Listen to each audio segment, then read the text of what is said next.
Hello and welcome once again to Crazy Comics and Stories. It's me, your charming and delightful old Uncle Rat Bastard. And at the other end of the series of tubes and wires we call the internets is Joe Crazy Writer. How you doing today, Joe? I'm doing okay. Hang on. I'm doing... Hey, dang it. Hang on a second. I gotta go. Hey, you stupid Iowans, quiet down here. I don't care if you're caucusing for president. We're trying to do a podcast here. We can't be listening to you. If you ain't voting for Bernie, I don't want to hear about it. Shut up. Close the door. Jeez. I'm telling you, Mississippi flows south because Iowa sucks. Okay, I'm back. So that's how you're doing, huh? It's just so loud all of a sudden. What the heck? And you're closer to him than I am. We don't get into a lot of politics on the show, but I would like to remind people that the Iowa caucus means nothing. Nothing. Although, what does mean something? Yes. Happy birthday, Image Comics. 24 years. Can you believe it? That alone would take an entire podcast to talk about how on February 1st, 1992, a press release was sent out announcing the formation of Image Comic. And the details of what did exactly what was a bit vague, conflicting reports, blah, blah, blah. But once the smoke settled, the founders of Image Comics would be Todd McFarlane, Rob Liefeld, Jim Lee, Eric Larson, Mark Silvestri, Jim Valentino, and Wilsh Portacio joined a little later.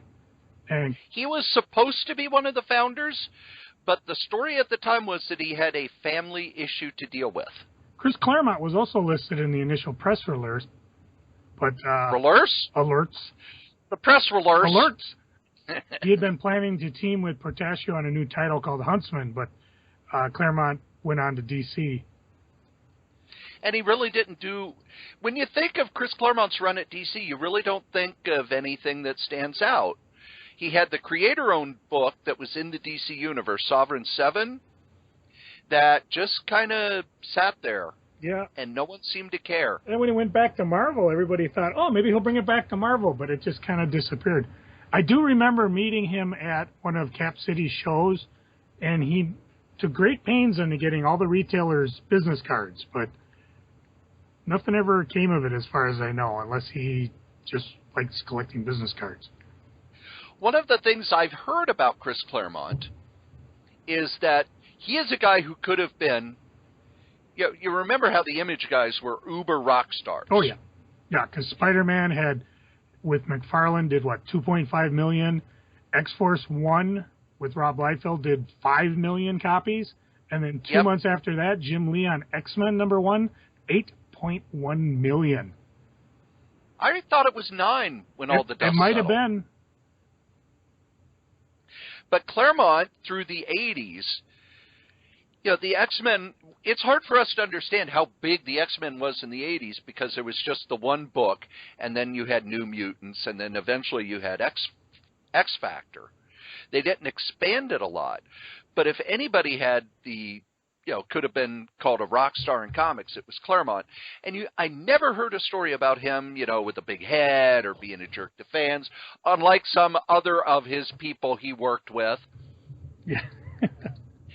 And one of the things that I find interesting was there for a while when he came back to Marvel, he wasn't just a writer. He was also kind of a story consultant and had kind of an editorial role.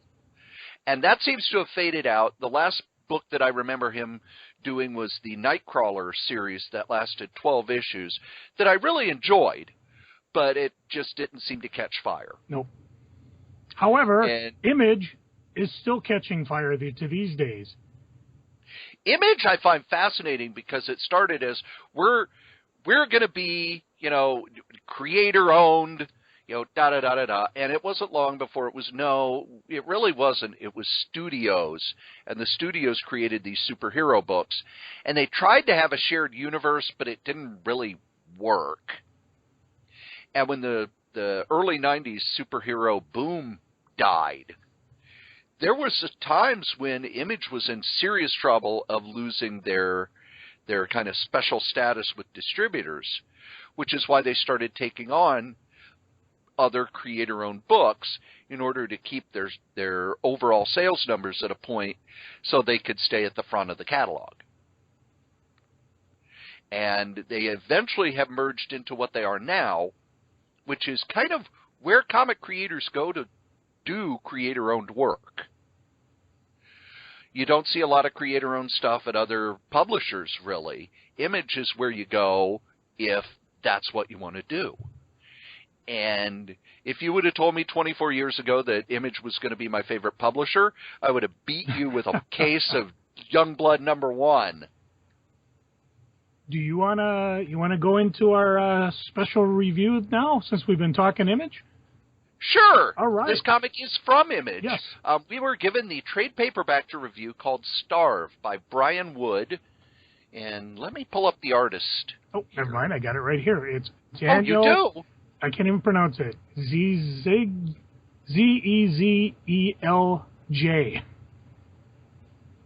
Good luck with that one. The first thing that hit me when I read it was it very much sticks to a lot of the stuff Brian Wood does. It's set in the near future. It's there's been an environmental collapse, and there's a huge class gap where, now we have the rich and the poor, but after the environmental collapse, it's the ultra rich, and then everybody else has nothing. Which is what he did for DMZ, it's what he did for The Massive, it's what he's doing for the sequel to The Massive. It's kind of the arena he likes to play in. I'll read the synopsis off of Atomic Avenue here for Star, and once again, it's got a name that I'm just going to gut. But once the world's most famous chef, Gavin Cruikshank, does that sound good?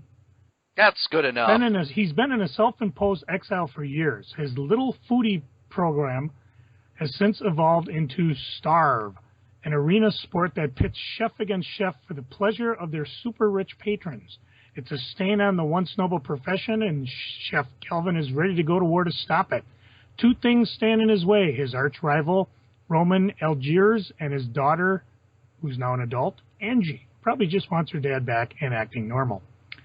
Having read this, I don't necessarily agree with that synopsis, all of it, but by the time I finished reading issue #1, like most of the time you start these books, you don't know what's going on. But by the time I got to the end of #1, the story progressed enough, and there was enough hint of what had happened before that you catch along very quickly. I was hooked immediately. I fell completely in love with this comic. The main character has flaws, but he's not unlikable. The situation it's kind of played out slowly. The lead character is the one who brings us into the story, lets us know what this world is like, sets up the stakes, and it, like steak? A lot of good... Did you say steak? We're having steak. I love like a lot of good social satire, it takes stuff that's going on now and just blows it up. If you watch Food Network now, it's all food competitions. That's all I watch. My daughters absolutely love it.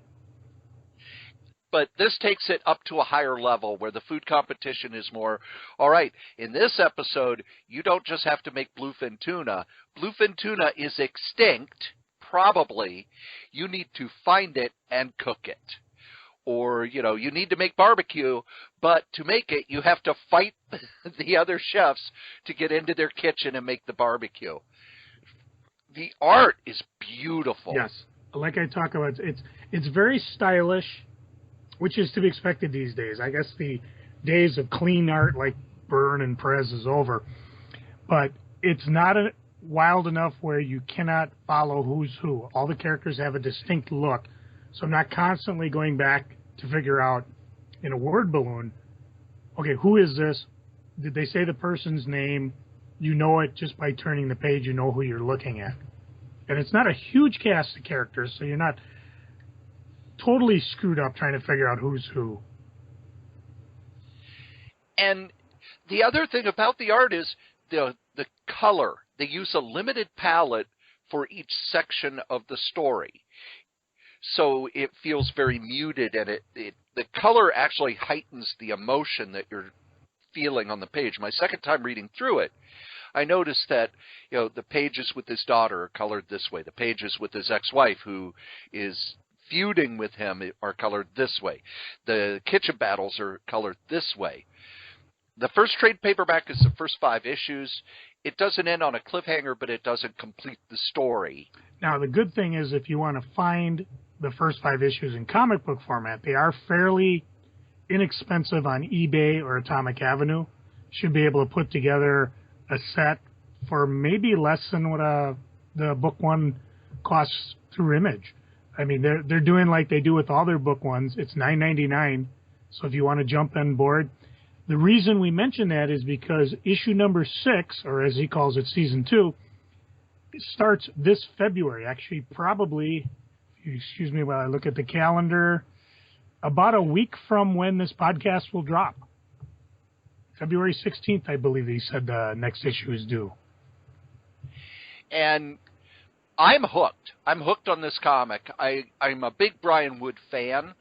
Oddly enough, his work at Marvel never really excited me, but his solo stuff and his stuff over at Vertigo, I always liked it because it was more to it than just an action adventure. It was more to it than just characters interacting. He would put in social commentary. He liked dealing with this sort of dystopian future, such taking the environmental issues we have now, playing them out, and then how would that affect the people who are still alive?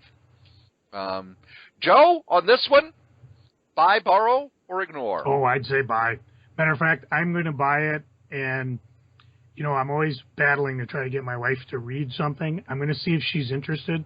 I was explaining this to her. She was kind of looking over my shoulder as I was reading it.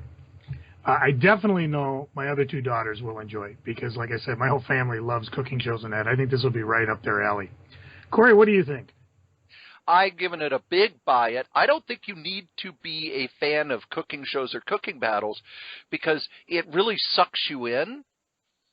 And the fact that he gives the little recipes struck me a lot like the Kurt Vonnegut book, Dead-Eye Dick, where outside of the story, if the character cooks something, Vonnegut would write, oh, here's the recipe for what he's cooking.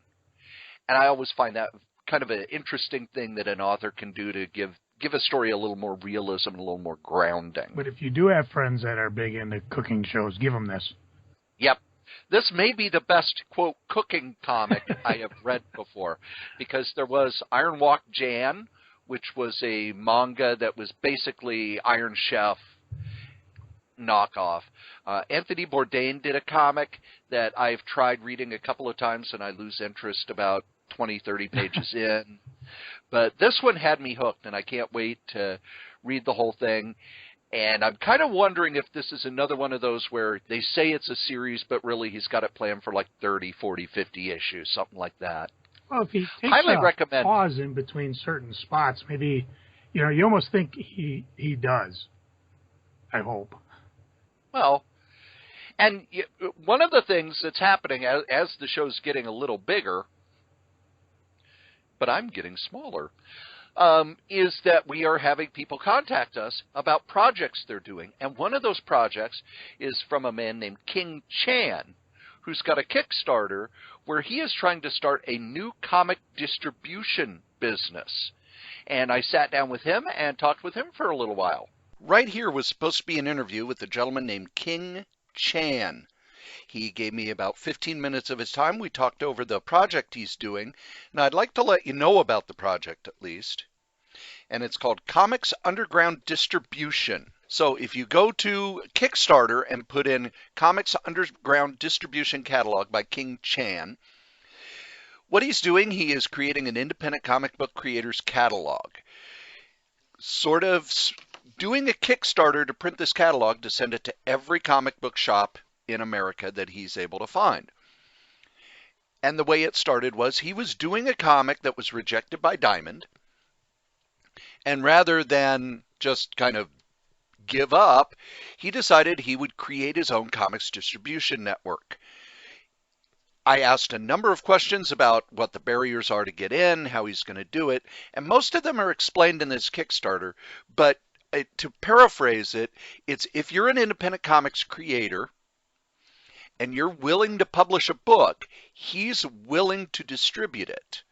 So you would just contact him through the Kickstarter, let him know about the book you're publishing.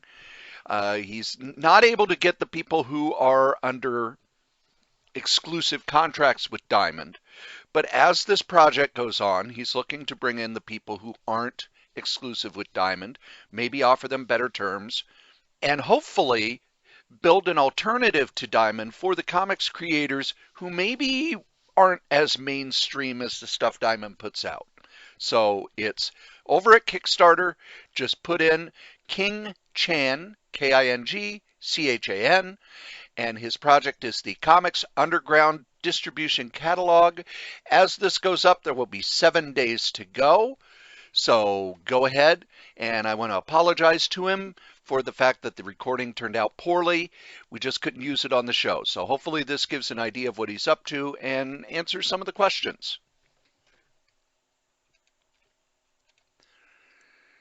And what I wanted to talk about in this episode with distribution. First, what he wants to do is have distribution for very small press publishers. Joe, as a retailer, what would it have taken in your small shop for you get a new catalog from a new distributor? What would it take for you to place an order? You mean like Crazy as opposed to Hot Comics? Yeah. I don't know, $20,000 hooker maybe. If it's good enough for what's his name in New York, I mean, as a small comic retailer, I'd be very hard pressed to bring in books. The best thing you could probably do is give me a sampler. What was the book we talked about last episode? There was Andre the Giant and then Octo. Octo, that type of thing. That would be the type of thing you would want to do. Whereas Octo is more designed to try to entice a publisher or a producer into say, yeah, this is a great idea, here's some money, go ahead and make your comic. If he has these comics and he can give me a sampler catalog showing me what it is he's offering me. If he's very small, I'm not expecting an actual comic book, although that would help. But you're really going to have to show me what you're doing, not just tell me. Because a lot of people tell me stuff. I react more to the art, Samples would definitely get my attention. At Hot Comics, because I was so bloody big, I probably would have just ordered onesie, twosies to begin with. Maybe, again, have the catalog out so my customers can look at it, see if I actually know a couple people, that I knew during Hot Comics that would have bought the line, especially because they're zombie fans and things like that. They probably would have bought that. Otherwise, I was more prone to support small press, especially if it was local. I mean, if you had a local guy that you were publishing, I probably would have ordered it just to help him out. But it's going to be a tough road to battle. I mean, last episode, we were really down on Marvel DC. I think it was last episode, wasn't it? Might have been a couple. We've been kind of down on DC for a while, but Marvel's been joining it. So if we're giving grief to the big boys, a smaller guy starting out, I mean, he's not just starting out as a publisher, he's starting out as a distributor. You might want to just get your own book out and running before you start taking in other people's properties. I'd also be curious on what his terms would be. Is he doing it like a broker, the way Diamond kind of does Marvel and Diamond? They just take a little piece of it, they don't actually get it? Or are you going to do it like Cap City and Diamond did for other people? It'd be like, okay, I'm going to say, what was a book, like $4, therefore, if I give 40% discount to the retailer, and you got to figure how much percentage it costs to make. As a distributor, what's a distributor markup anyways? Like 5%, 10%? I don't know. Diamond has been very Diamond doesn't have to tell anybody anything, so they don't. Well, considering they've blown out books for as little as 35 cents, they must be pretty thin in order for them, because, you know, they're not making a lot of money from brokering the big boys. It could be why a lot of times we didn't see, you know, when they had small press publisher #1, I only used to get a 35% discount from them. In which case I would go to places like Cold Cut and buy it through them, because they oftentimes gave a better discount than Diamond would. Things have changed a lot since I've had the shop. I mean, I know now that a lot of comics won't be picked up by Diamond because they don't reach a certain threshold. I believe that's what happened with Arsenic Lullaby. His whole thing stopped because he wasn't selling enough. And, you know, I don't know what happened with Diamond's Blessing. He went on to do it himself with Kickstarter, con appearances, things like that. A lot of smaller guys have to do it that way because they might never get into Diamond catalog. I don't even know are there any smaller comic distributors around? I mean, there's a lot of people doing it online. I mean, Comic X and things like that where you can digitally upload your comic. But are there actual places that a retailer could go to buy the physical comic anymore? I don't think there are. I know that Cold Cut used to do it when you had the smaller shop. A Ripoff Press did it. They might still do it, but only for their titles. Kitchen Sink. Kitchen Sink's gone. Yeah. Everybody that I would have bought from. There was a small distributor that opened up in town here. This was after Cap City moved out, and we were buying stuff from Diamond. And they were really, really close to the source. I would drive over, and he had walls of graphic novels, walls of comics, some supplies. But at the time, you remember, DC, Dark Horse, Image, Diamond, there's probably more of that. I mean, you're talking the big boys. They were all exclusive, either with Advance Comics through Cap City or previews with Diamond Comics. So, I mean, I would go over and I'd buy what I could. You know, I could buy Cerebus from anywhere. I could buy manga, which was slowly starting to rise. He didn't last long, though. I mean, he sold out, and I'll be damned if I can remember who he sold out for to. But, I mean, he was a local guy. It was cool because I could go to the store, pick up what I needed. Again, I don't think he lasted more than a couple years.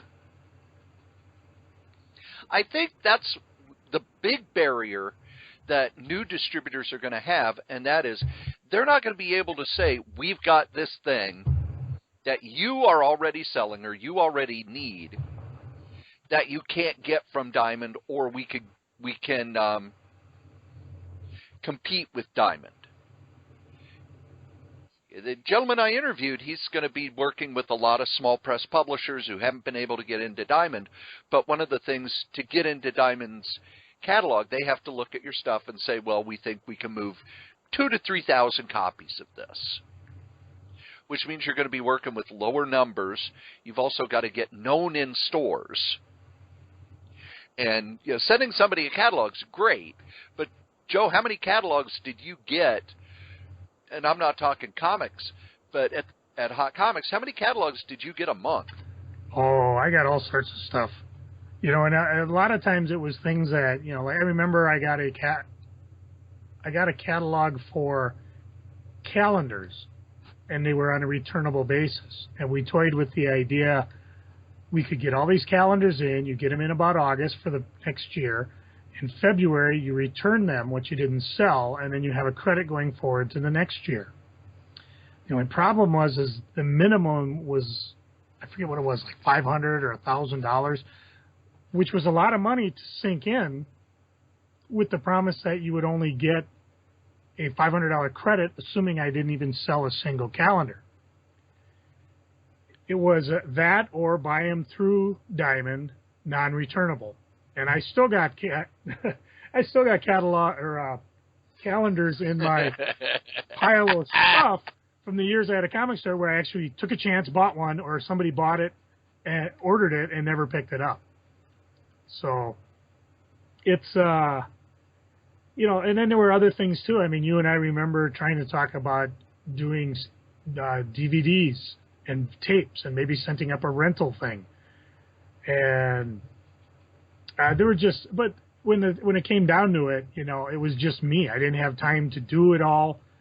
I had a full-time job just trying to keep, Heroes World, Cap City, Diamond, and then when Heroes World went under, or was it Advanced Comics went under first, and eventually it just all became Cap City went under, and then Heroes World went away, and then I was all into Diamond. I mean, it's still even with just Diamond, and I'm sure Diamond had a tough time too. They faced a lot of criticism by the fact that there were books they could not afford to carry for whatever their market plan is. Like you said, about 3,000.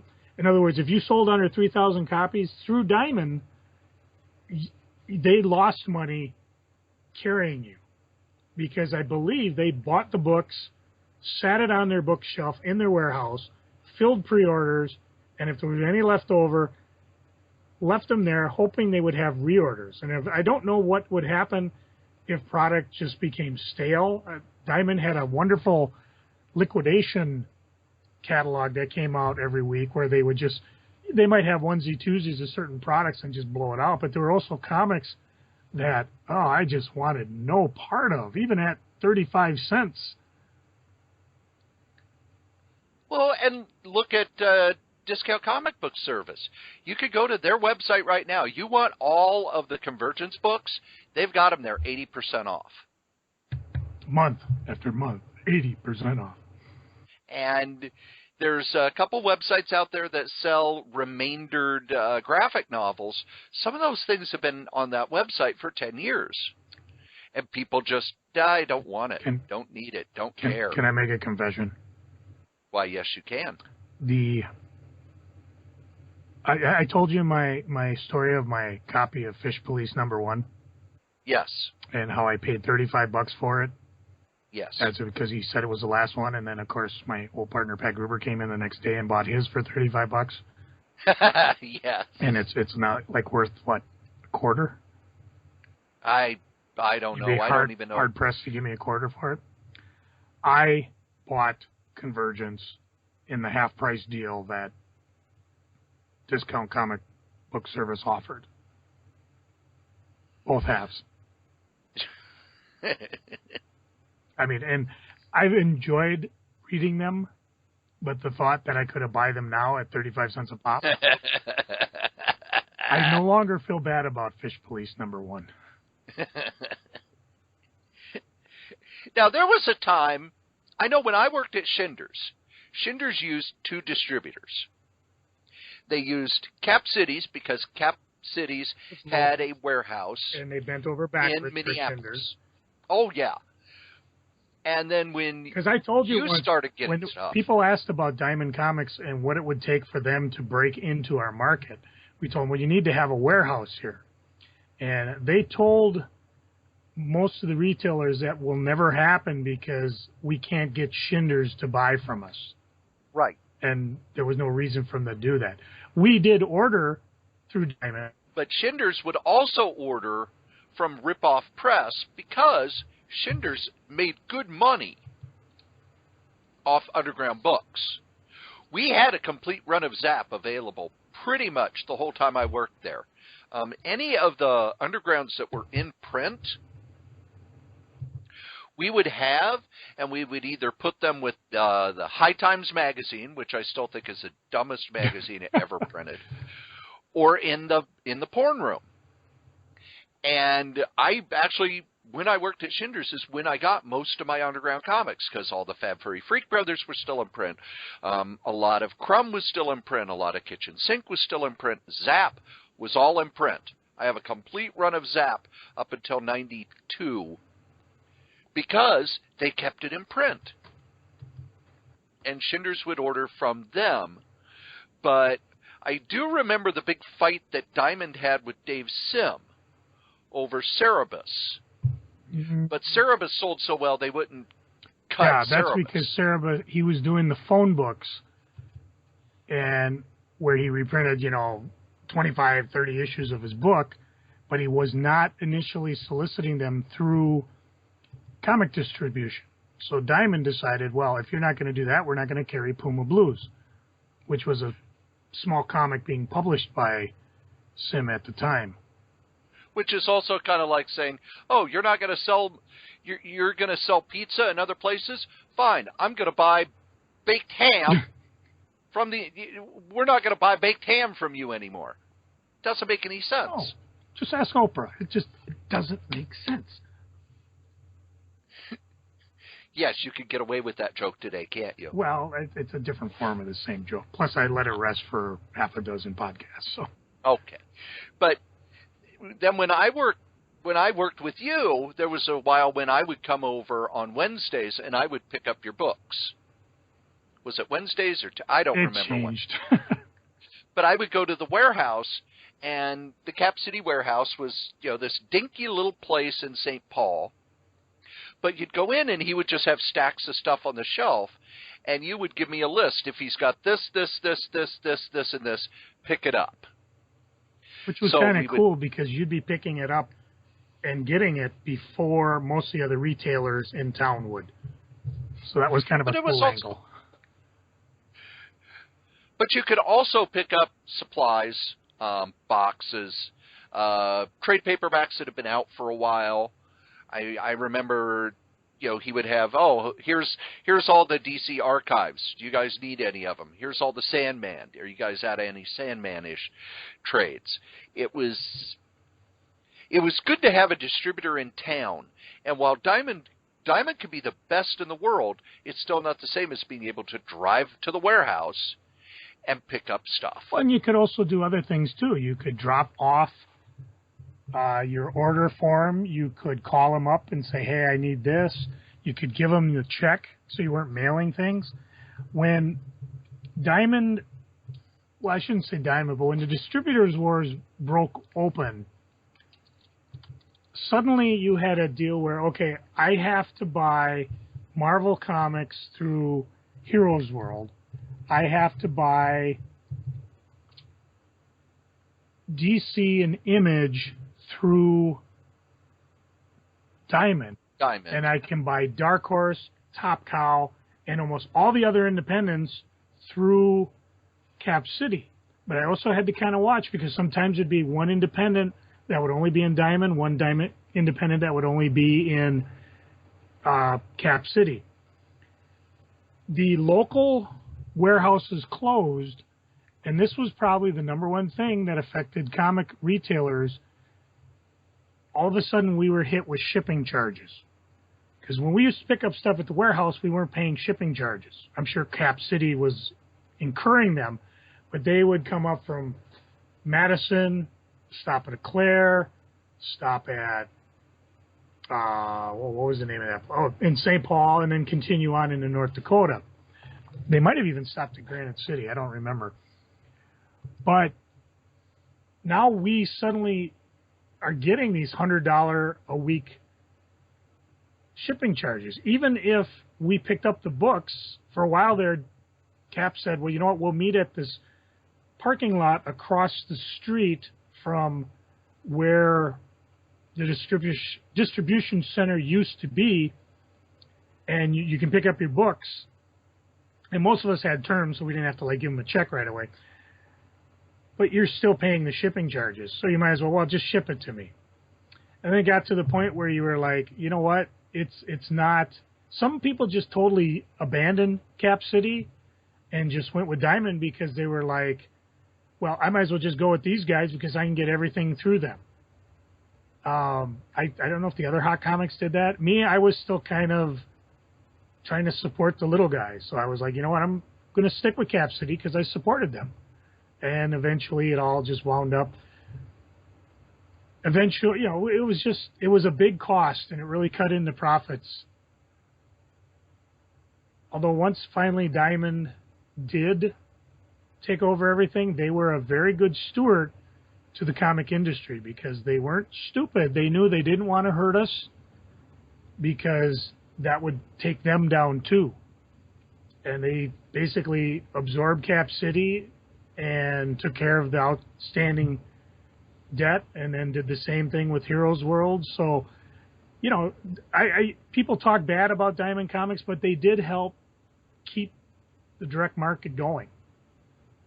And the other thing about Diamond that everyone was worried about was, oh, well, now that they run everything, they could determine what sells and what doesn't. And Diamond kind of had a history of not really wanting to sell adult-themed comics, and they were kind of the distributor that would if you had too much violence or too much nudity or you know, outright sex, would go, we're not going to carry that comic.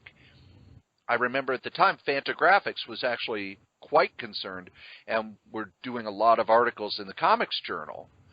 But once Diamond became the only game in town, for better or worse, that seems to have gone away, and all they really care about now is, does it look professional, and do we think it will get enough sales? I do think there's room for someone to work with the indie books, and Cold Cut Distribution did that for you for a long time.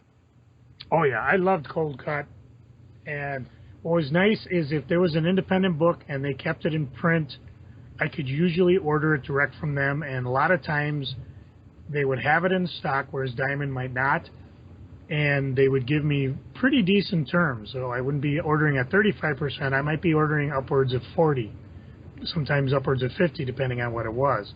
So I was able to go through and place fairly big orders.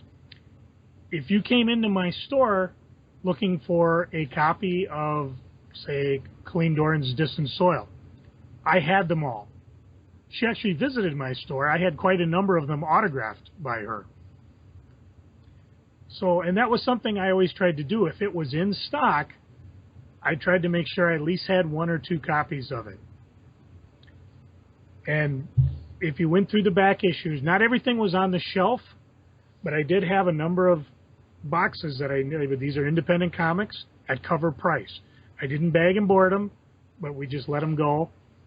And then once a month, twice a month, if sales were slow, I'd go through, figure out which holes I had, and just fill them. And then I'd look at other things that Diamond had, well, not Diamond, Cold Cut, and try to just fill holes or see what I could, what kind of business I could toss their way. So I used Cold Cut quite a bit, and you wonder if it actually made a difference. I bring up the fact that in one of the Staros reports, we did it for 2 years, talking about the state of independent comic industry. They actually listed my store as being independent comic friendly. So somebody noticed.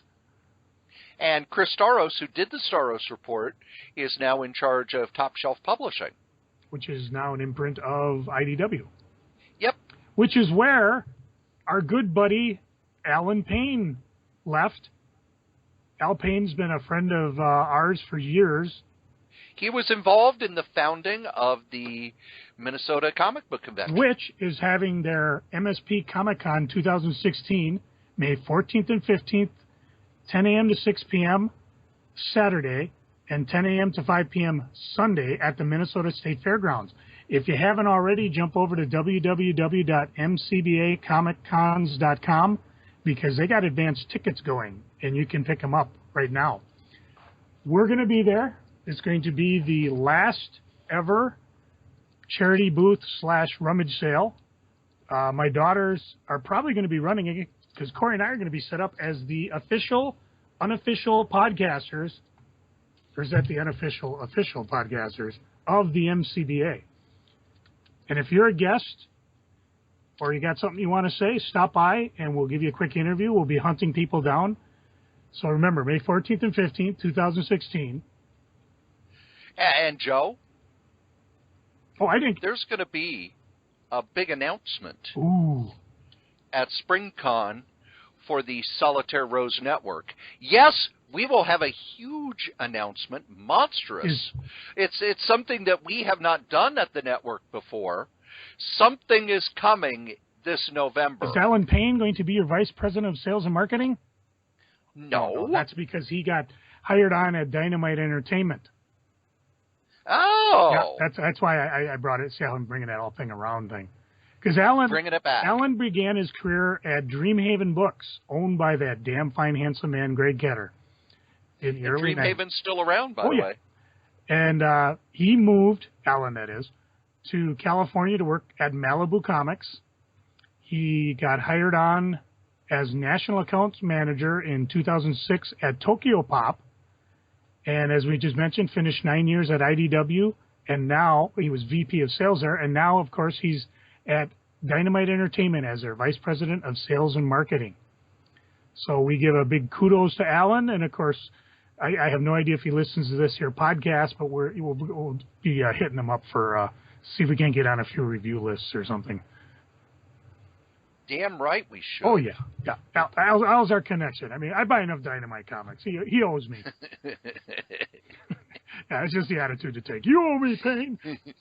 You owe me, buddy. No, Al was a great guy. I used to love going into Dreamhaven Books because I'd come in and, I'd pick up.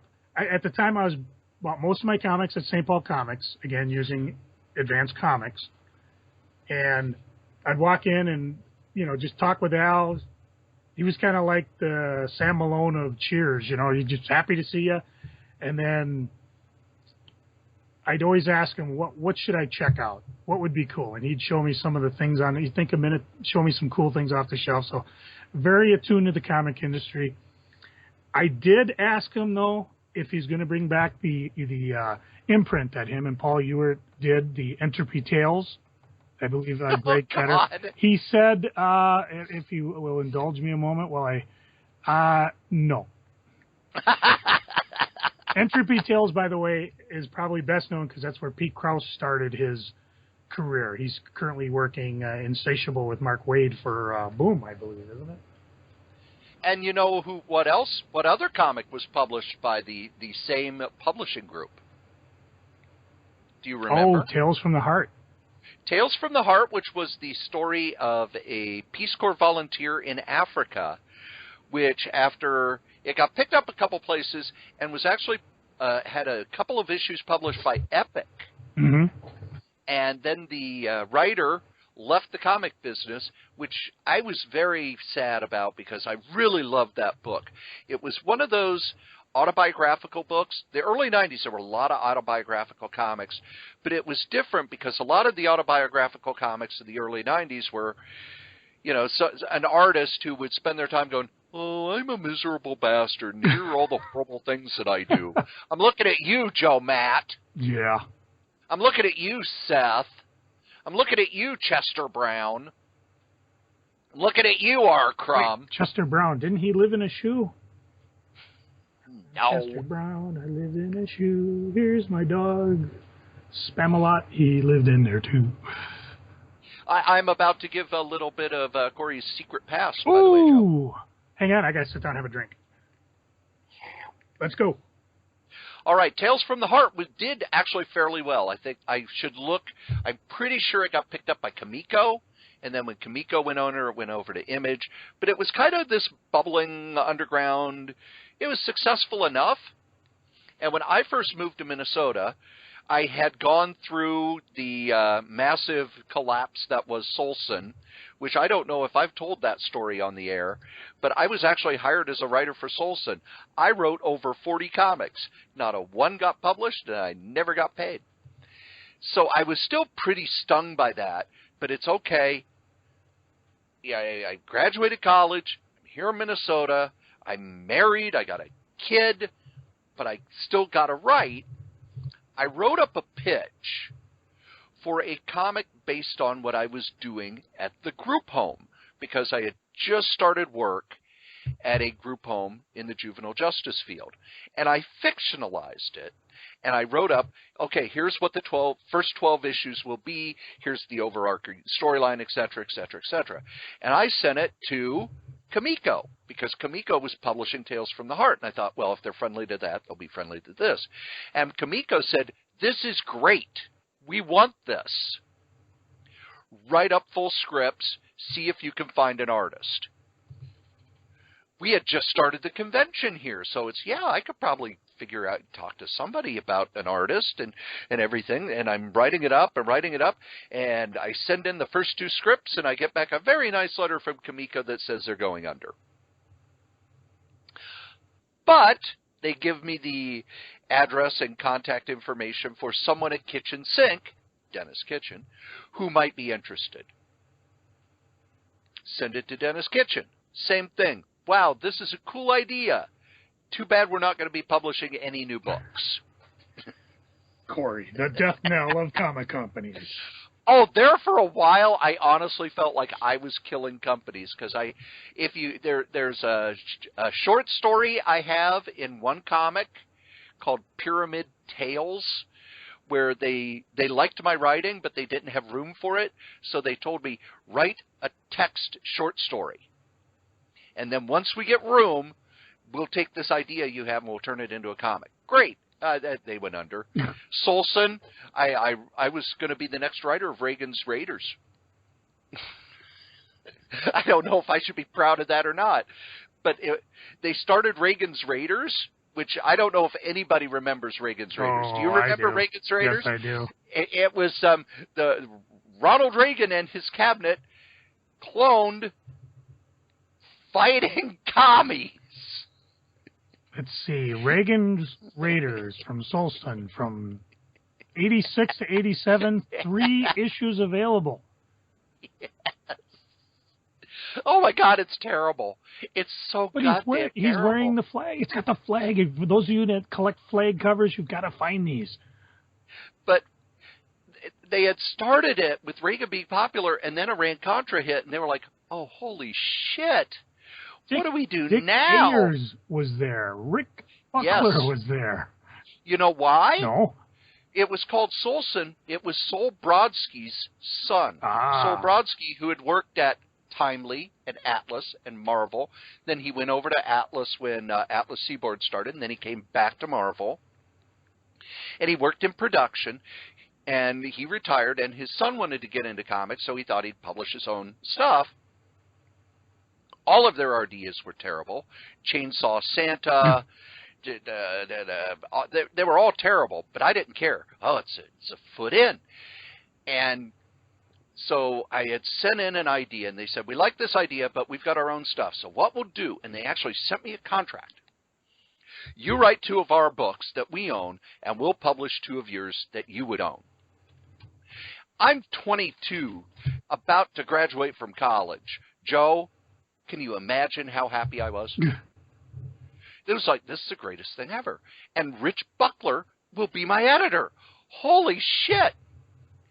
And I was given Iron Maidens, which were 4 bodybuilding women who were also detectives. Remember what I said about these stories being terrible? Oh. And I worked it into something, and they really liked it. So they sent me information on Reagan's Raiders, and they said, look, Reagan's popularity is falling apart, and this Iran-Contra thing, the current writer has no clue what to do. If you can think of something, let us know. And I was much more politically loud than I am now. I wrote a story about them trying, basically it was, they were trying to fix the mistakes the Reagan administration had made and kept making it worse because the more you meddle, the worse it gets. And it was, you know, I had all the political stuff in El Salvador in it and all this other stuff. And I can't even, I don't have any of it now. But I just remember at the time going, this is good. And I bet if I read it now, I'd go, Jesus God, what a piece of shit. Just for the record, Tales from the Heart, 2 issues came through Entropy Tales. Issues 3 through 11 were through Slave Labor. They also did 2 books. And then there was that epic one-shot in 1980. That's right. Kamiko accepted it, and when they went under, that went over to Epic. Yeah. Now I understand it. Okay. So I think they're worth picking up. They're you know, cheap. Find them. Yeah, they're really good. But Rich Buckler was like, I can't believe it. You've saved this book. And it was, this is great. This is so great. And then? And then I graduated college, so I'm all ready. I've graduated college. The job I had, working at the college movie theater and a couple other things around the university, you could only do if you're a student. So it was okay. I'm set. And then Rich Buckler quit returning my calls. And the checks that were supposed to show up weren't showing up. And I remember there was one time where I was out of money. I had to walk uptown to use a payphone to call to try and say, what the hell is going on? And I called the number, and a woman picked up, and I said, is Rich Buckler there? I have no idea who you're calling. And my heart just kind of stopped beating. And it was, oh, shit. The good thing is, if that would have turned into something, I wouldn't have moved to Minnesota, Joe. That's true, and then no one could listen to this here podly goodness. That's right. And you know who else exists just because of me moving here and making friends with Joe? Who's that? These guys, our sponsors. Believe it or not, kids, this silliness has actual real sponsors. Our first sponsor is Grays.com. Grays gives you healthy snacks sent to your house. You can have them delivered weekly, bi-weekly, monthly, and your first box is free if you use the code CORYS3R5B. Our second sponsor is Bombas. Bombas socks are some of the best socks in the world, and remember, for every pair you buy, they donate a pair to a homeless shelter or other worthy cause. Just go to bombas.gotocloud.org/SF30. That's right, those are our ads. Go check out our sponsors. And now that the sponsors are over, Joe, what the hell's going on with eBay? All right. Well, I had so much fun the last couple of weeks just throwing out titles that I sold on eBay. I think I'm going to continue it, and we're going to call it continue the Ask the Strode. Dun, dun, dun. All right. So we'll take a few moments as I prime the thinking grenades and Cory gets his cap on. I will sit in the thinking chair. Oh, is that what you call it? I thought it was your bathroom. By the way, I'm looking at the Iowa caucus results, Joe. Oh. Martin O'Malley has 0.5% of the vote. Oh, man. I'm going to have to run down there and help him as soon as we're done here. Jeb Bush has 2.79% of the vote. Are you saying this for historical posterity, so when people go through these old podcasts, they can talk about what was going on? Here's the other thing. On the Republican side, other, 0.08%. Jim Gilmore, 0.01%. See, I felt bad because... You should probably tap out. I felt bad because our one of our fans, John Davis, as I go through Facebook, they cough up these, do you remember this? See your memories? And I put up an episode, which happened to be Crazy Comics and Stories 95, and he went in there, John took me away in an inauguration, and then I saw the year and the number, because that was way back in 2013. I was then in D.C. working the inauguration. So, and then of course not more than an hour later, you popped last week's episode on. So, sorry, John. So ask the Strode. I'm ready. Cory, here we go. Tell me about Trapman. It was a local comic. Didn't it come with a cassette tape? You could order that version if you wanted. I remember you had it in the shop, and it had a radio play version of the comic. Yep. And you had it on your shelf for at least 3 years. And I just sold it. Whoa! Yep. Trapman is a comic. It was done by Peter J. Millay. Paul Fricke did the art. Gordon Purcell did the cover. It's $1 at best on eBay. What was interesting, as we said, I mean, I had this thing Oh, when did it come out? Does it say here? 1994 is when it came out. I don't know where I must have met him at the con. On the back of the comic, it says it was going to be a 12-part story. You could order merchandise. You could pre-order issue 2. You could order the said radio play on the cassette. Only issue 1 came out, and it disappeared. I don't know what happened to anybody. I mean, obviously, Paul Fricke, Gordon Purcell are around. I haven't heard if Peter Mille, if he's around. I had heard he kind of was a little brash to some of the other creators at the con, in asking him if they would want to join in and do a cover for him and we'll make some money and blah, blah, blah. And I don't know who he was talking to, but whoever it was took a little umbrage at that. But if he's a listener or if anybody else knows, I'd be curious what happened, because obviously this came out with the best intentions. He did issue 1. He did the tape. I sold it with the tape sealed, so I never did listen to it.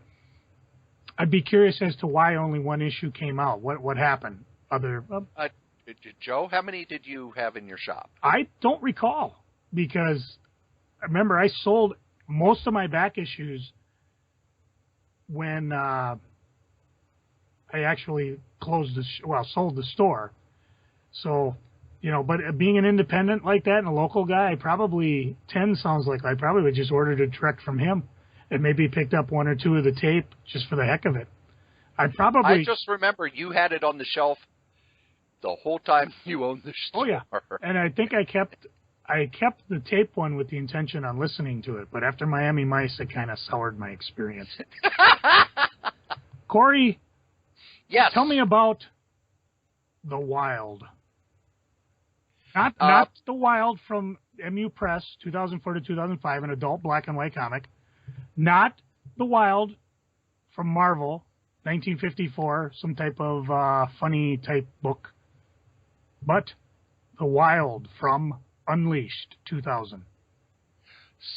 Could you please spell the book? W-I-L-D. Okay, so not W-Y-L-D. Negative. I do not know Wild from Unleashed. I do think that there was a comic spelled W-Y-L-D. And I'm actually going to look that up while you tell us about The Wild from Unleashed. Was Unleashed the one that said, we will never publish more than 250,000 copies of our books? No friggin' clue, because I bought this one. It was a signed, limited collector edition, sealed, never opened it, never looked at it, just sold it. Might have sold it for $1. I might have sold it for $1 with free shipping. All I know is I sold it. All right, Wild, W-Y-L-D, was actually a character in the Teen Titans and seems to be the son of Raven. The bottom line is Cory doesn't know it all. I don't know it all, but I do remember that one company, and I wish I could remember their name, where they put out books and they would have on the cover, like 142,019 of 250,000. They would say on the inside, we will never print more than 250,000 of each issue. Wow. It's like, you don't have to ever fucking worry about that because no one's buying this shit. For the last one, I will be a little more fair. Oh. Well, I don't care if you're... remember, these are books that I actually have sold, so I don't feel too bad. What do these 5 comics have in common? Guardians of Freedom, Captain America, He Lives, He Prowls, Spider-Man, Beware the Daredevil, Call Him Thor, and The History of Marvels. This was one of Marvel's very cool experiments that I recently reread, where they published issues of comics that supposedly were the comics being published in the Marvel Universe. So if you lived in the Marvel Universe and you picked up a Spider-Man comic, it would be like this comic. If you picked up the Captain America comic, it was supposedly drawn by Steve Rogers, who drew the Captain America comic. It was a fun little experiment. It was one of those gimmicky things that comics used to do. It's like, okay, this month has 5 weeks in it, and we do 4 week. Our plan is we publish these books. The 5th week is spillover week, but they would have little events during those 5th week. So this was one of those events. Yeah. And it started out, the idea was just a gem that occurred way back in one of the Fantastic Four books, and they revisited a couple times, where Marvel paid Fantastic Four a licensing fee to publish the true adventures of Marvel Comics. And they did it, I believe they mentioned it way back in the original run when Stan Lee and Kirby were doing it. They revisited when in The Impossible Man crashed Marvel Comics. Issue 176. Because there was even a line where they saw these guys and said, what are you doing, Lee? Coming here to get the story right for a change? Because the bullpen was all aghast because Fantastic Four hadn't called him with this month's adventures.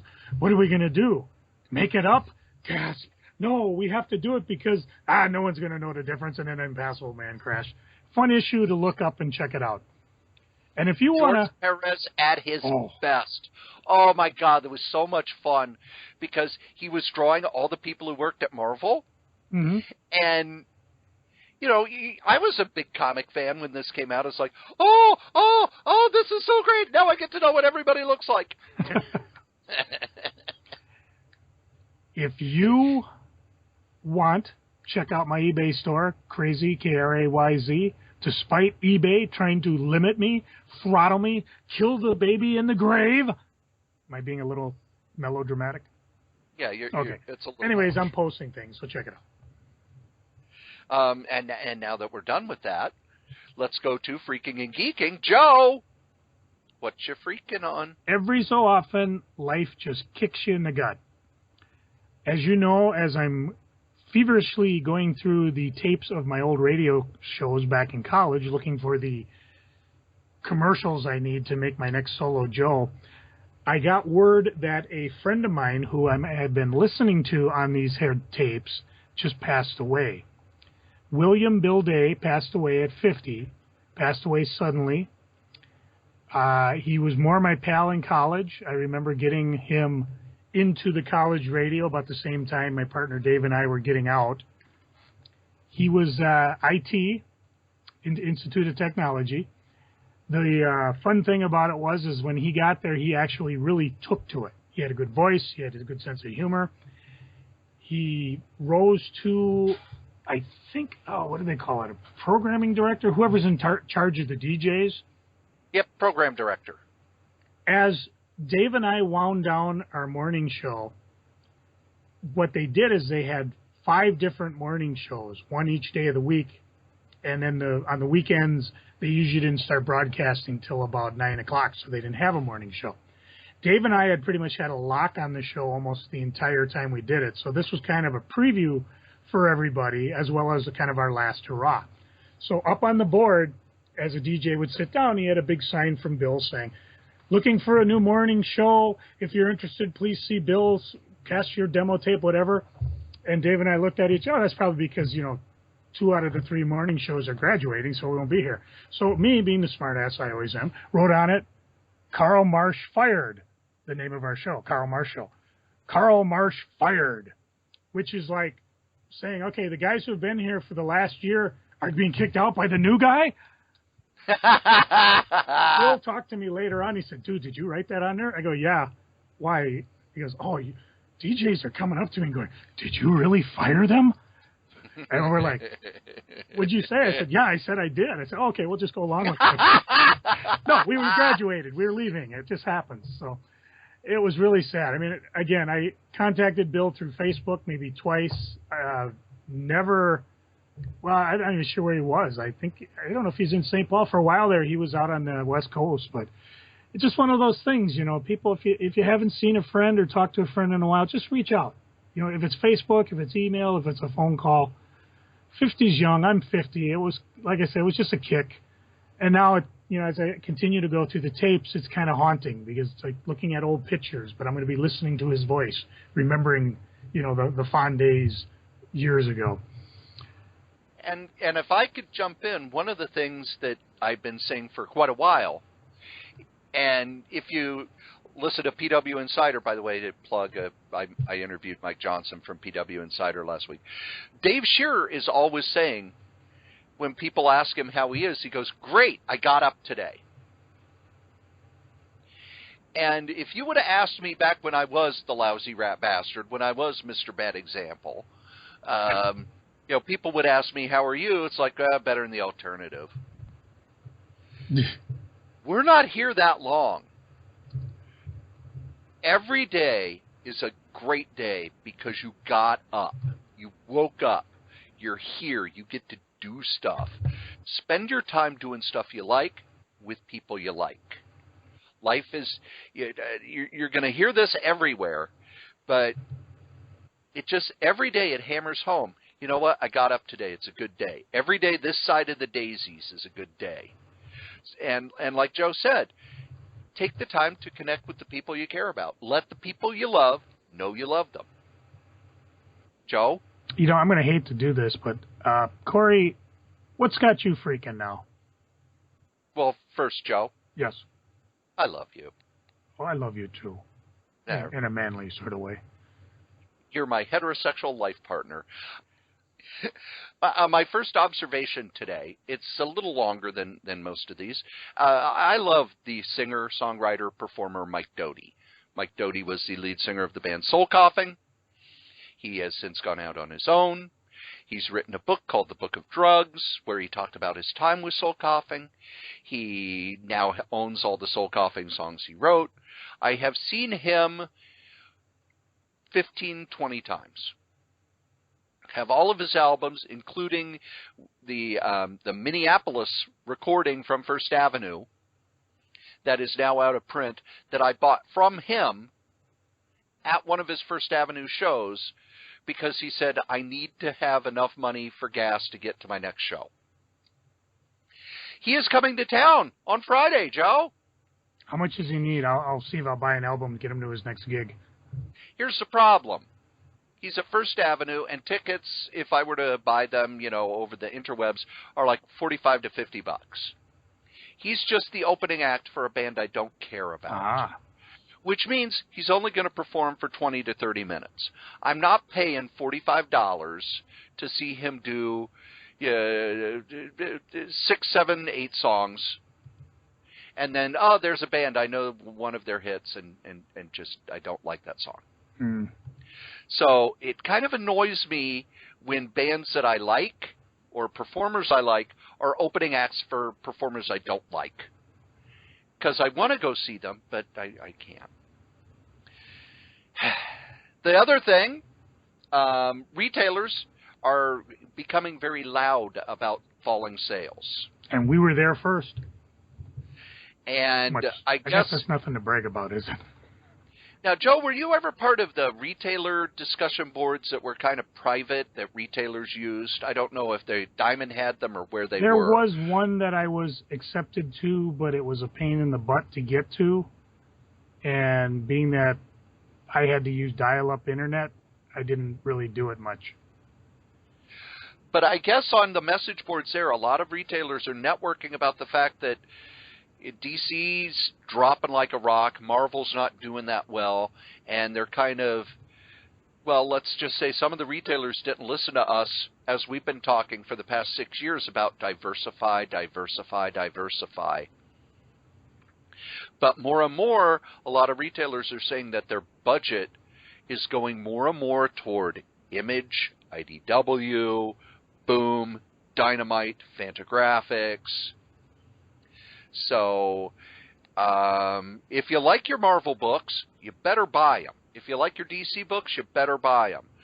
For one of the things that I've been hearing about, I can't tell you how many people are like, oh, I love the Lois and Clark comic that Dan Jurgens is doing. It's the old DC universe that I liked. Oh, I love that book. That's the kind of comics I like. Well, not enough of you are buying it because it's canceled with issue 7. And the reason it's canceled? Poor sales. The first of the all-new, all-different Marvel books to be canceled. Black Knight, issue 5 is the last one. They haven't even got all of the all-new, all-different Marvel stuff out, and they're already having to cancel books. So we're going to be looking at some shifting and changing in the comic market this year. And it's going to be very interesting times. I'm going to be interested to see if Star Wars holds up and Star Wars could keep Marvel afloat, but how this all-new, all-different Marvel does. The last thing I'm geeking on, Freaking. Joe, you know... Freaking. We're freaking. Freaking. No geeking. Freaking. We'll geek later. Okay. You know how I love me the reprints? Yes. And I especially love the big, thick reprints. One of the things Dark Horse is doing, they're reprinting the entire run of Marvel's black and white magazine, Savage Sword of Conan. They're up to volume 21, which reprints stuff toward the end of the run. Stuff that I have not read. It's stuff from like 91, 92, 93. Oh my God, the art is terrible. Was not expecting that. Oh, look, here's this beautiful Ernie Chan issue where Ernie Chan would do all this beautiful detail and all this. He didn't use Zipatone. He would do the hand cross-hatching, and he would do hand shading. John Buscema, whenever John Buscema drew a black and white Conan, he would just pour himself into it because he loved drawing that stuff. But more and more they would get these newer artists, many of whom aren't working in comics anymore. And you could tell they had no experience drawing in black and white because they were drawing very flat. They didn't use a lot of shadow. It's almost oversimplistic, which was what was in Marvel's color books at the time. But the black and white, you need to add a level of detail because you don't have the color to do the shading and to give nuance to the art. So it's, oh, this is just flat and it's bad and some of it's just ugly to look at. And I can see why Savage Sword of Conan died looking at this stuff. I think there's one volume left. And then after that, they relaunched the Conan magazine. I forget what the name of it was, but they relaunched the Conan magazine that only lasted like 12 issues or so. But oh, this is some shitty comics, and I could see now why I didn't buy them at the time. Because I was looking, because I like the Marvel magazines, and it was like, I got really spotty about buying them. I wonder why that is. And now that I'm reading them all in this, it's like, oh, that's why. Yeah, that's why. Joe, what are you geeking on? What are you loving? It's going to snow tomorrow. I got my box on Saturday. I got a lot of stuff to read. However, being that I would like to talk about things that I read, and did you read Secret Wars number 9? I have not had a chance yet. My weekend was supposed to be time. I'm not looking for excuses now. Joe, my weekend was supposed to be time for reading. You and Jen checked out last week. I can't tell you how many times I had to cut 10 minutes or so because you would ask a question and she would go, huh? What? I don't know. And then you'd repeat the question and she would give an answer and you would go, what was that? I was reading Facebook. I don't know what you said. Could you repeat that? It's like, oh my God, people, you just want to make my life hell. Well, now I know two things. There's a new freaking. I was going to say, now I know how Cory feels when I freak all over his geek. Although I know now what you feel like when you want to talk about a book and nobody's read it. Especially since we've been bitching about this one for months. Some bitch finally out and you don't want to read it. I got it, Sam. We'll talk about it next week. Okay. Can you guess what the first book, though, is that I read out of my box? The Bill and Ted Archive. Nope. Oh, Knights of the Dinner Table, number 227. Oh, okay. Doesn't matter what it is. I dig that sucker out. I also bring the back issue and the alter ego with me that happens to ship them up. I bring them to work with me and read them because I just absolutely love the adventures these guys are doing. So I always tend to read that one first. I did manage to read a couple other ones, and I kind of concentrated on the number ones. There were a lot this week. I only picked 4 to talk about. The first one is one I've been talking about. I've been looking forward to, Old Man Logan, number 1. And I don't know. I guess I'm not really giving a spoiler away. Somehow he survived the Secret Wars. He's been dumped into the present, and he's got to deal with it. And he deals with it the way Wolverine usually does. By killing shit? Well, you got to remember, he's from a future where there was an event where a bunch of superheroes killed everybody, which kept him... He basically wasn't Wolverine. He was just Logan the farmer. He had a loving family. The rest of the world was run by villains. But then the Hulk gang murdered his wife, his son, his daughter, and that's when he popped his claws once more and took vengeance on the villains. That was the original Old Man Logan. He was in Secret Wars, and now he's in our time. And once he gets through his disorientation, he realizes, I need to change the world. I need to stop this from happening. And like you said, he's going after the villains that caused his future. He also showed up in one of the X-Men books, which I thought was real interesting. And again, I'm not reading the X-Men, but I will kind of follow along with that to see what they're doing with it. So I give Old Man Logan a big thumbs up. Swamp Thing #1. Len Wein is back. Oh, I love this. See, this is the type of writing that a professional writer can do. Swamp Thing is... What's Swamp Thing's big thing he's been doing the last couple of years? What the heck would they call that? I have not read the new... Well, it was even part of when Alan Moore and Rick Weitkeck were doing... Rick Veitch was doing it. He was part of the Trees of Parliament. Well, just with a couple word balloons, Swamp Thing talks about why he's not hanging around with those guys anymore and allows you to stop asking the question, well, what about what happened before? And get on to, okay, what's happening now? It's a 6-issue series. Pick it up. Or if you're not going to pick it up, buy the book. But it's awesome. Okay, I'm going to read the first couple word balloons of the next book. Bring it, you brainless bastards. I'll bust you up like a piñata at a 4-year-old birthday party. Bubba, wait. Get back, babe. These things carry more diseases than a motel bed. Stop. Those ain't real zombies. Them folks is part of the convention's zombie walk. Yes, I read the first line of Bubba the Redneck Werewolf. Oh, God. Yes. My wife read it, too, and she lost 3 IQ points reading that. I read the whole thing, and I can now mambo dog face to the banana patch.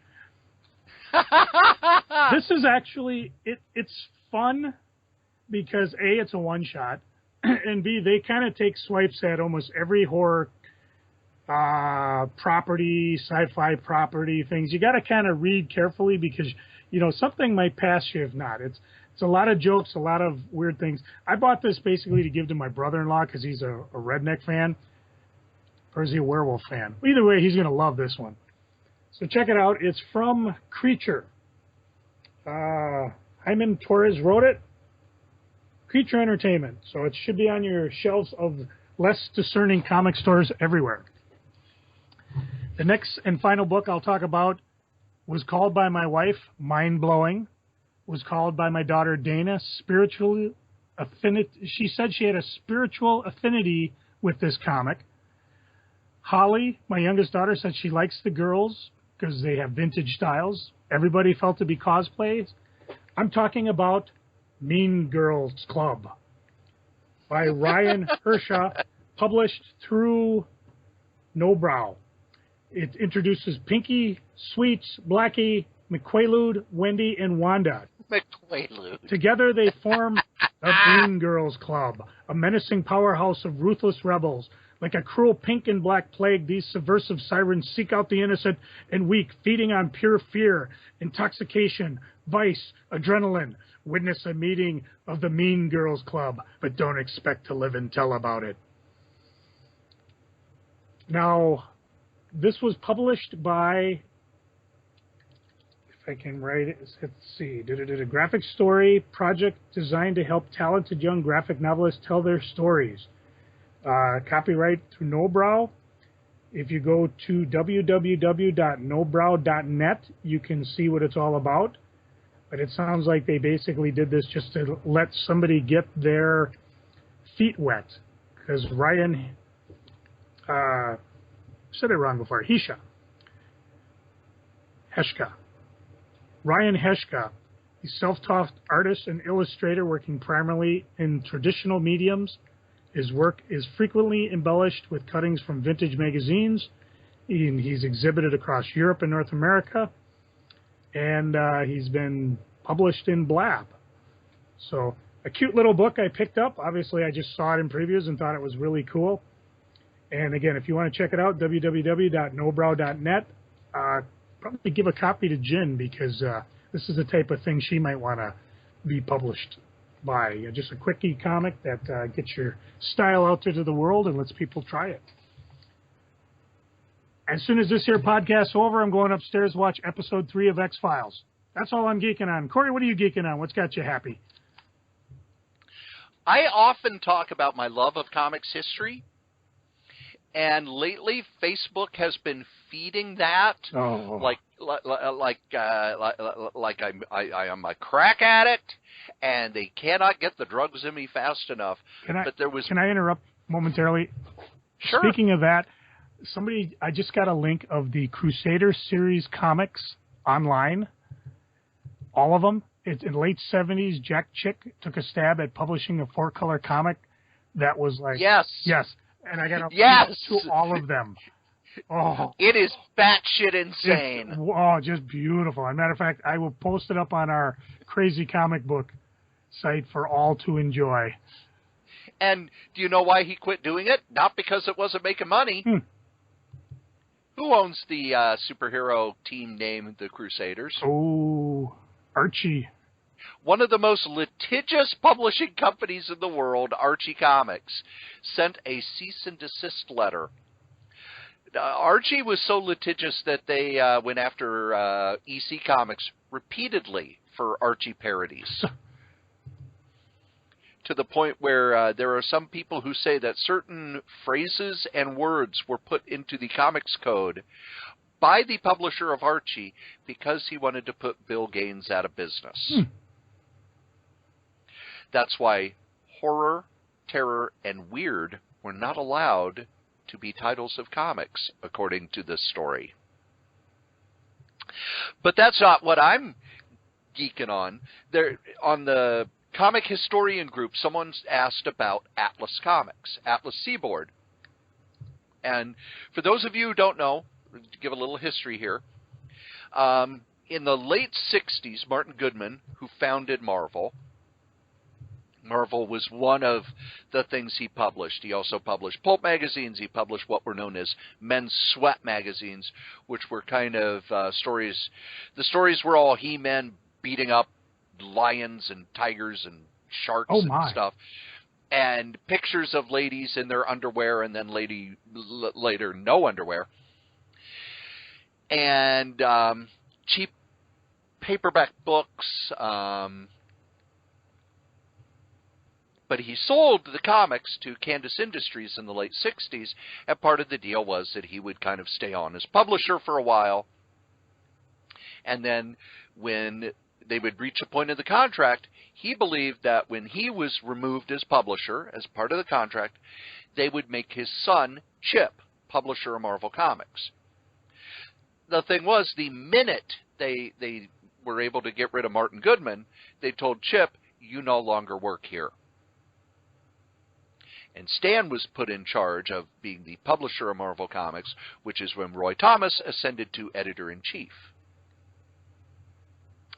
Martin Goodman did not take that well, as you can imagine. And he decided he would do what he did in the 40s and 50s. He was going to put Marvel out of business by starting a new comic company and flooding the market. So he started Atlas Comics, which also was known as Atlas Seaboard, because much like all of Goodman's other stuff, the company had a bunch of different shell companies for, hiding money for tax purposes. And he offered higher rates than both Marvel and DC in order to bring in the talent that he felt would sell the books. He also offered, he was the first publisher to say, we will give you your original art back.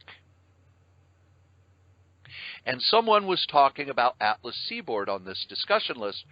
Many of the people on Facebook who are on that list worked at Atlas at the time.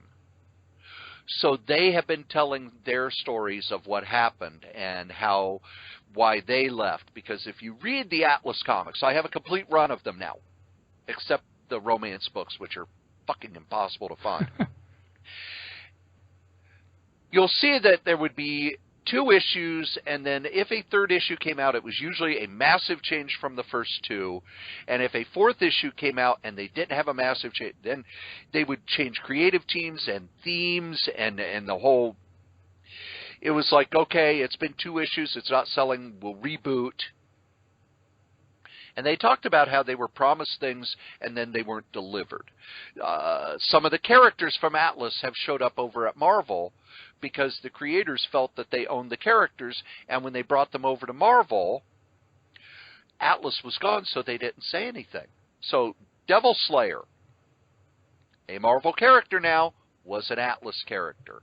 Howard Jacob brought over his character Scorpion, but he changed the name and some of the details, and it became Dominic Fortune. That sort of thing. But I'm here reading about all of this behind-the-scenes stuff and how the editor was just... He makes Jim Shooter look like the kindest, gentlest man in comics. And how it was just chaos. And I could read this shit all day. Mm-hmm. I love this kind of stuff. They then get into the comic distribution end, which we talked about, where even into the 70s, and I'd heard this from Martin Greep, who owned Cap City, even into the 70s in Chicago, the trucks that would deliver magazines and comics had bulletproof glass because it was run by the mob, and they were there were still, you're delivering magazines to where we have a contract, someone would show up with a gun and try to shoot them. Martin Greep talked about how when he started Cap Cities, he actually had to meet with some unsavory people because another small comic distributor tried to distribute comics to comic shops in Chicago, and when they, at one point, all of their trucks caught on fire. What a coincidence. All of their trucks caught on fire the same night. So I'm just reveling in this stuff. There's this treasure trove of information that used to be on the Yahoo Groups lists and things like that. So me as an amateur historian, I'm just rolling around and enjoying this. The one comic I did read, Joe, I actually have mentioned already. Ooh. Bill and Ted's Excellent Adventure, The Archive. This was a comic based on the movies that I think I saw the first one and thought it was okay, and I never did watch the second one. But Marvel published 12 issues of a comic based on that by Evan Dorkin. And it is Evan Dorkin drawing for Marvel. So it's the Evan Dorkin insanity, but he had an editor on him to tamp it down enough so that the stories make sense and it's not the same joke over and over. It's Evan Dorkin being inked by Marie Severin, Evan Dorkin being inked by Stephen DiStefano. This is beautiful, beautiful art. It's very funny. The book is cheap. Go buy the damn thing. Even if you don't like Bill and Ted's Excellent Adventure, even if you watched the movie and went, this is stupid, you're going to love this comic. It's Evan Dorkin doing a story about 2 90s slackers traveling through time. What more do you want? And then the last thing I am geeking on, I'll make it 2. Oh. I have not read the latest issue of Alter Ego yet, but the latest issue of Alter Ego is a tribute to Jim Shooter.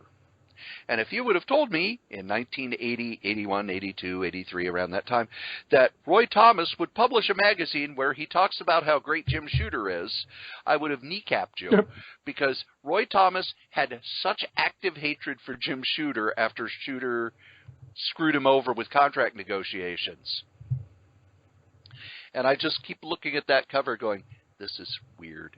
this is really I weird. actually read, Tony Isabella brings up a couple points that he does not agree with everything that Jim said. He says, What a shock. I know. Well, a lot of it has to do with what was his name? Stan Lee's right-hand man in the Sol Brodsky, who we talked about a little earlier tonight. Yeah, he said that some of the things Jim said weren't true. What a shock. But then again, you write history the way you perceive it, which is kind of interesting because I'm reading the alter ego that is a tribute to Saul. So I'm still a ways behind on a few of them.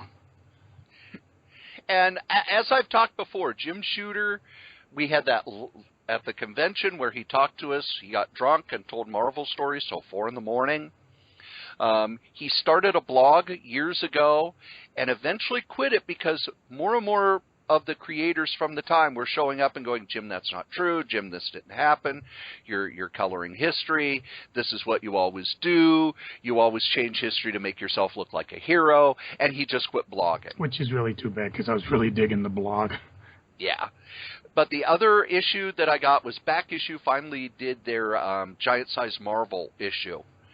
And I talked about those when we did our What Comics Did You Read When You Were Sick. These giant size Marvels were the books that I read when I broke my jaw, and just reading about the creators behind the scenes and how they came about and how they were going to do 35-cent comics. And then, no, we're going to do 60-cent comics, they'll be 100 pages. Oh, wait, no, we can't afford that, so we'll do 50-cent comics that are 68 pages. All of that stuff behind the scenes. Back Issue and Alter Ego are just, I hope they go on forever. Because it's all the stuff that I like. It's all the comic book history. It's interviews with the people who were there. And one of the things I really enjoy is that they're very honest about, I don't remember why we did that. There had to be a reason, but I don't remember why. Yeah. Even Tony Isabella talking about stuff was like, yeah, I wish I could, I don't even remember writing that story.